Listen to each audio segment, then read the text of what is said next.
بسم اللہ الرحمن الرحیم۔ عام طور پر یہ سوال کیا جاتا ہے کہ کون سی جماعت حق پر ہے، کیونکہ امت مسلمہ بے شمار فرقوں میں بڑھ چکی ہے، جماعتیں ہیں، مسلک ہیں۔ تو عام آدمی جو دین کی طرف آنا چاہتا ہے وہ کدھر جائے، یا کوئی غیر مسلم ہے وہ اگر مسلمان ہوتا ہے تو وہ کس مسلک کے اندر جائے، ہر ایک اس کو اپنی طرف کھینچتا ہے۔ یہ سوال وہاں ڈاکٹر ذاکر نائک سے بھی پوچھا گیا تھا، تو ان کے پاس بھی کوئی خاص مناسب جواب اس چیز کا نہیں ہے۔ بس اتنی بات آگے سے کہہ دیتے ہیں کہ بس قرآن کو دیکھ لو، حدیث کو دیکھ لو۔ بھائی قرآن و حدیث کو ایک عام آدمی تو اس طرح نہیں مطالعہ کر سکتا ہے۔ ایک عالم دین کا یہ فرض ہے کہ وہ لوگوں کی صحیح طریقے سے رہنمائی کرے اور پن پوائنٹ انگلی رکھ کے ان کو بتائے کہ یہ جماعت ہے، یہ بالکل قرآن و حدیث کے مطابق ہے، یہ دوسری جماعت ہے، مسلک ہے، یہ قرآن و حدیث کے خلاف ہے، یہ دلائل ہیں، ان کے عقیدے کے اندر یہ خرابیاں ہیں۔ تو یہ چیزیں جو ہے نا، یہ اصل میں کوئی نہیں آج کل بتاتا ہے۔ عام بات کر دیتے ہیں جس سے کسی کو نہیں سمجھ آتی ہے بات، وہ کہاں جانا چاہتا ہے، کدھر جائے۔ دیکھیے نبی علیہ السلام نے فرمایا تھا کہ ایک جماعت جو ہے وہ بالکل حق کے اوپر قائم رہے گی، ایک جماعت حق کے اوپر قائم رہے گی، اور دنیا والوں کی مخالفتیں اس کا کچھ نہیں بگاڑ سکیں گی، اس کو نہ مٹا سکیں گی۔ پھر نبی علیہ السلام سے یہ بھی ثابت ہے کہ بتایا انہوں نے کہ یہ بنی اسرائیل ہیں، یہ 72 فرقوں میں بٹے تھے، اور یہ جو امت ہے یہ 73 میں بٹے گی۔ اور پھر پوچھا گیا کہ یا رسول اللہ جہنم کی آگ سے کون بچیں گے؟ تو بتایا گیا کہ میرا طریقہ، میرے صحابہ کا طریقہ۔ تو اس طریقے سے نشاندہی کی۔ اب مسئلہ یہ ہے کہ آج سارے دعویٰ کرتے ہیں کہ ہم نبی علیہ السلام کے طریقے کے اوپر ہیں، ہم صحابہ کے طریقے کے اوپر ہیں، وہ بریلوی ہوں، وہ دیوبندی ہوں، وہ اہل حدیث ہوں، تو دعوے تو سب کے موجود ہیں۔ اب عام آدمی کو کس طرح پتہ چلے گا؟ کیونکہ بڑے بڑے علماء ہیں، بڑے بڑے مدرسوں کے یہ پڑھے ہوئے ہیں، بڑی بڑی پگڑیاں ہیں، ان کی قرت بہت اچھی ہے، تقریریں زبردست کر سکتے ہیں، عربی کی گرامر سے بھی واقف ہیں۔ تو اب لوگ کدھر جائیں بتائیے؟ تو یہ اصل میں سب سے بڑا مسئلہ ہے کہ کوئی صحیح معنوں میں رہنمائی کرنے والا نہیں ہے، کوئی خاص کر عالم دین اس دور کے اندر جو ہے نا وہ اس طریقے سے سامنے آئے اور پن پوائنٹ کھول کھول کے بیان کرے۔ حالانکہ بڑے بڑے لوگ آئے تھے، ان سے بڑی امیدیں لوگوں کو وابستہ ہو گئی تھیں، لیکن تھوڑا سا جب ان کو شہرت ملی، کچھ لوگ اکٹھے ہوئے، تو پھر انہوں نے ان کے اوپر دنیا چھا گئی، اور کوئی جمہوریت کی طرف چل پڑا، جس طرح مودودی صاحب نے جمہوریت کے نظام کی طرف وہ چھلانگ لگا دی۔ پھر اسی طرح حافظ سعید گزرے ہیں، وہ ہیں جس طرح بڑے جہاد کا، اور یہ وہ بھی جمہوریت کے شرک کی طرف چلے گئے۔ خادم حسین رضوی کتنے بڑے اسکالر، لیکن شرک ان کے عقیدے کے اندر بھی مشرکانہ نعرے لگواتے رہے اور جمہوریت کے اندر بھی کود پڑے۔ اب عام آدمی جانا چاہتا ہے کدھر جائے؟ سیاسی لوگ اپنی طرف کھینچتے ہیں، مذہبی لوگ اپنی طرف کھینچتے ہیں، مسلک والے ہر ایک جنت کے ٹکٹ بھی دے رہا ہے کہ ہمارے ساتھ مل جاؤ اور جنت تمہاری پکی ہے، تم بالکل کامیاب ہو جاؤ گے۔ تو ان سب کو اگر آپ ان کی طرز عمل، ان کے عقائد کے اوپر آپ نظر ڈالیں تو پھر آپ کو پتہ چلے گا۔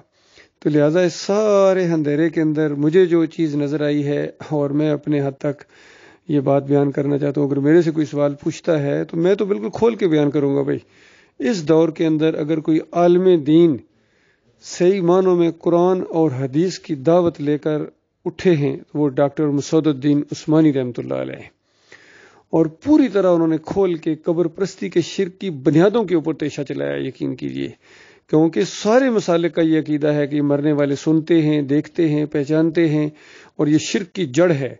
انہوں نے اپنی کتابوں کے اندر اس طرح کے ہیڈنگ باندھے ہیں تاکہ اس کے اندر اور وزن پیدا ہو کہ سماع موتا کا عقیدہ شرک کی جڑ ہے، اور حیات النبی فی القبر کا عقیدہ یہ شرک کی جڑ ہے، اور یہ شرک کے 3 ستون کہا ان کو، وحدت الوجود کے عقیدے کو، وحدت الشہود کے عقیدے کو، اور حلول کے عقیدے کو، جو سارے صوفیوں کا عقیدہ رہا ہے۔ لہٰذا ان کی کتابوں کے حوالے دے کے، ان کے نام لے کے، عبد القادر جیلانی ہوں، محی الدین چشتی ہوں، علی حجویری ہوں، مجدد الفسانی ہوں، یا اوپر وہ جو گزرے ہیں رابعہ بصری، ابراہیم ادم اور ابن العربی، اور سارے اس کے نیچے یہ خدام، یہ بریلوی، دیوبندی، اہل حدیث، اعلیٰ حضرت اور ابو اعلیٰ سب کے عقائد کو اپنے کتابوں کے آخر میں ان کی کتابوں کے فوٹو دیے ہیں کہ دیکھو یہ عقیدے کی خرابی کے اندر مبتلا رہے ہیں۔ تو اس طرح جب تک کھول کھول کے نہیں بیان کیا جائے گا اور باطل عقائد کا رد نہیں کیا جائے گا قرآن و حدیث کی روشنی میں، کیونکہ قرآن اور حدیث اپنی جگہ قائم ہیں، یہ تو اللہ تعالیٰ نے ان کی حفاظت کا ذمہ لیا ہے اور قیامت تک کے لیے اس نے قائم رہنا ہے۔ دین مکمل ہو چکا ہے، اب اس کے اندر کوئی رد و بدل نہیں ہو سکتا ہے، نہ اضافہ ہو سکتا ہے نہ کمی ہو سکتی ہے، اور جو جان بوجھ کے دانستہ کرتا ہے وہ بالکل ظلم کرتا ہے اپنی جان کے اوپر اور دین اسلام کے ساتھ۔ تو جو ان صوفیوں نے خاص کر اور مسلک پرستوں نے جو دین اسلام کی اصلی دعوت کے اوپر، عقائد کے اوپر اپنے نظریات، اپنے چیزیں، باطل خیالات اور نظریات اور عقائد مکس کر دیے تھے، ان کو ڈاکٹر صاحب رحمۃ اللہ علیہ نے بالکل چھان کے علیحدہ کر دیا ہے، اور بالکل جس طرح قد تبین الرشد من الغی، ہدایت اور گمراہی بالکل صاف نظر آنا شروع ہو گئی کہ ہدایت یہ ہے اور کفر شرک یہ ہے۔ تو یہ معاملہ ہے۔ باقی ان لوگوں کو بھی آپ لوگوں نے دیکھا ہے، سنا ہے، پرکھا ہے، ہمیں بھی دیکھیں، پرکھیں، اور اس کے بعد خود آپ فیصلہ کریں گے۔ ظاہری بات ہے، ہر انسان کا اپنا فیصلہ ہے، چاہے وہ جنت کا راستہ اختیار کرے، جہنم کا راستہ اختیار کرے، دونوں باتیں اس کے سامنے رکھی جائیں گی۔ ہر دور کے اندر اسی طریقے سے ہوا ہے کہ دونوں راستے اس کے سامنے رکھے گئے ہیں۔ اب اس کی اپنی مرضی ہے، جو چیز اس کا اپنا دماغ ہوتا ہے، اس کو اسی طرح کے علماء پسند آتے ہیں۔ اگر کوئی یہ عقیدہ رکھنا چاہتا ہے کہ نبی علیہ السلام اللہ کی ذات کے ٹکڑے ہیں، ہر جگہ حاضر ناظر ہیں، تو ظاہری بات ہے اس کو اسی طرح کے علماء پسند آئیں گے جو اس طرح کا عقیدہ اس کو دیں گے۔ طاہر القادری جیسے، طارق جمیل جیسے، تقی عثمانی جیسے، خادم حسین رضوی جیسے۔ اگر کوئی صوفیوں کا دل دادا ہے، ان کے وہ گیت گاتا ہے، تو اس کو ڈاکٹر اسرار جیسے مقرر پسند آئیں گے۔ اور اگر کوئی جمہوریت کا پرستار ہے تو اس کو مودودی جیسے مفکر، حافظ سعید جیسے لوگ، خادم حسین رضوی جیسے لوگ، اور پھر فضل الرحمان جیسے لوگ اس کو پسند آئیں گے، ظاہری بات ہے انہی کی طرف۔ اور اگر کوئی ایمان خالص کا وہ شوقین ہے، توحید کا ماننے والا ہے، رد شرک کرنا چاہتا ہے اور اس جماعت کے اندر شامل ہونا چاہتا ہے جو خالص قرآن و حدیث کی اور اللہ کے لیے کام کرے، نہ وہ نماز پڑھانے کے پیسے لیں، نہ اذان دینے کے پیسے لیں، تو ظاہری بات ہے اس کو بھی تھوڑی سی کوشش کرنی چاہیے، ڈھونڈے آگے پیچھے، تو اس کی نظر آگے پھر ڈاکٹر مسعود الدین عثمانی رحمۃ اللہ علیہ کے اوپر اور اس جماعت کے اوپر آ کے رک جائے گی، کیونکہ اس سے آگے کوئی نہیں ہے۔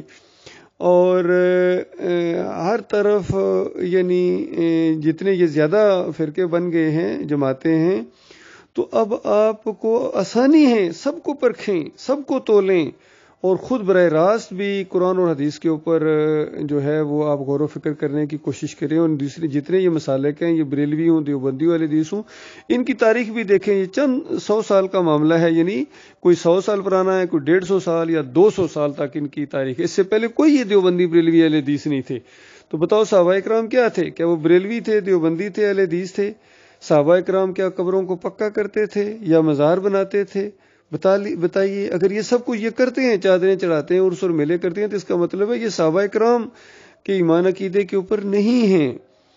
اور پھر دیکھیے جمہوریت کا یہ جو مشرکانہ نظام ہے، پارٹی بازی ہے، ایک دوسرے پر لعن طعن کرنا ہے، کیا یہ صحابہ کرام اس طریقے سے کرتے تھے؟ ہرگز نہیں، وہ سیدھے سادے مسلمان تھے۔ توحید کی دعوت اٹھی تھی، نبی صلی اللہ علیہ وآلہ وسلم نے مکہ میں توحید کی دعوت اٹھائی تھی، الہکم الہ واحد لا الہ الا هو الرحمن الرحیم، کہ تمہارا ایک مالک ہے، تمہارا ایک داتا ہے، ایک دستگیر ہے، اور اس کے اوپر کمپرومائز نہیں تھا، اس کے اندر تبدیلی نہیں تھی۔ کہا گیا کہ ایک ہاتھ پر سورج رکھ دو، ایک ہاتھ پر چاند رکھ دو، تب بھی میرے سے یہ امید نہ رکھنا، یا اس راستے میں میری جان جائے گی یا یہ دین غلبہ پکڑے گا۔ پھر کیا کچھ نہیں بیت گیا تھا، کس طرح ماریں پڑی، بلال رضی اللہ عنہ کے ساتھ کیا معاملہ ہوا، اور دوسرے صحابہ کے ساتھ سختیاں ہوتی تھیں، احد احد پکارتے تھے کہ اکیلا ہے، اکیلا ہے، اکیلا مالک ہے۔ تو یہ دعوت ہے اٹھنی چاہیے۔ بتاؤ آج کون سا عالمی دین ہے جس نے یہ دعوت اٹھائی ہے؟ بس ان کو تو سٹیج لگا کے دو، اور ڈرائنگ روم کے اندر یہ تفسیریں لکھیں گے، اپنے مسلک بنائیں گے، اور سمجھتے ہیں ہم انبیاء کے وارث ہیں، اور کوئی کام دین کا یہ اجرت کے بغیر نہیں کرتے ہیں، تو یہ انبیاء کے وارث نہیں ہیں، یہ بس صرف اپنے پیٹ کے وارث ہیں، مال لانا ہے، ان کو مولانا کہا جاتا ہے، یہ مولانا نہیں ہیں، یہ مال لانا ہے سارے کے سارے۔ حالانکہ دیکھیے نبی علیہ السلام کے ساتھ، صحابہ اکرام کے ساتھ، ابو بکر صدیق، عمر بن خطاب کے ساتھ کبھی مولانا نہیں لکھا گیا، یا مولوی صاحب نہیں لکھا گیا، کیونکہ وہ مسلم تھے، وہ مومن تھے، اور یہ سارے فرقے آج جو ہیں یہ باطل کے اوپر ہیں، ان کی کوئی حیثیت نہیں ہے. یقین کیجیے جب تک ان کو آپ پرکھیں گے نہیں، اللہ کی کتاب کا خود مطالعہ کریں. اور دن بدن یہ چیزیں آسان ہوتی چلی جا رہی ہیں. ان کی بتاجی سے اللہ نے نکال دیا آپ کو.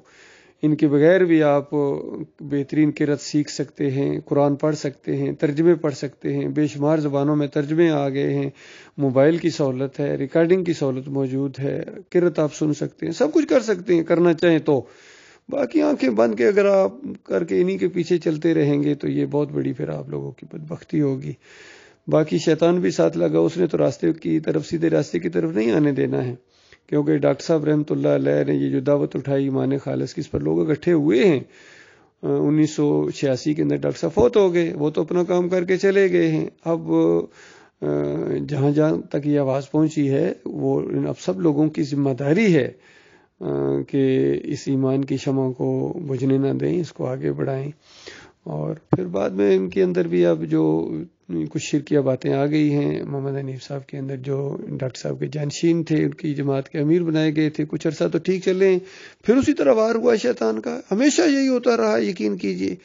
ایک نبی کے ساتھی لوگ بنتے رہے ہیں، بعد میں آہستہ آہستہ شیطان کا وار ہو کے ان کے ماننے والوں کو مومن مسلمان جماعتوں کے اندر شیطان نے پھر شرک کے انجیکشن دیے ہیں. تو اسی طرح ہوا، پھر اسی طرح ہو گیا ہے. پھر ان کے اندر شرک آ گیا. محمد حنیف صاحب کا گروپ پورا شرک کے اندر پھر مبتلا ہو گیا. سیدہ تعظیمی کا شرک ان کے اندر آ گیا ہے، اور یہ کہنا شروع کر دیا انہوں نے کہ اللہ تعالیٰ نے اپنی ایک صفت عیسیٰ علیہ السلام کو دے دی معجزانہ طور پر. اللہ تعالیٰ جب چاہے جس کو چاہے اپنی صفت دے دے. یہ ان کے دماغ بن گئے ہیں، تو یہ پھر اس راستے سے ہٹ گئے ہیں. تو پھر جو باقی کچھ بچے ہیں جن کے عقیدے صحیح ہیں، تو ان کو اکٹھا ہو جانا چاہیے. آپس میں ہو رہے ہیں الحمدللہ، کوشش بھی جاری ہے. تو یہ معاملہ ہے، یہ حق پر جماعت ہے. اب جو ایمان خالص کے اوپر ہے 100%، تو وہ حق پر ہے. اور آپ پرکھیں، ہمیں پرکھیں، اور دوسرے لوگوں کو بھی پرکھیں، ہمیں بھی پرکھیں. اور اس کے بعد جس کو حق سمجھیں آپ اس کا پھر ساتھ دیں، آپ اس کے ذمہ دار ہیں. اللہ تعالیٰ غور و فکر کرنے کی توفیق عطا فرمائے.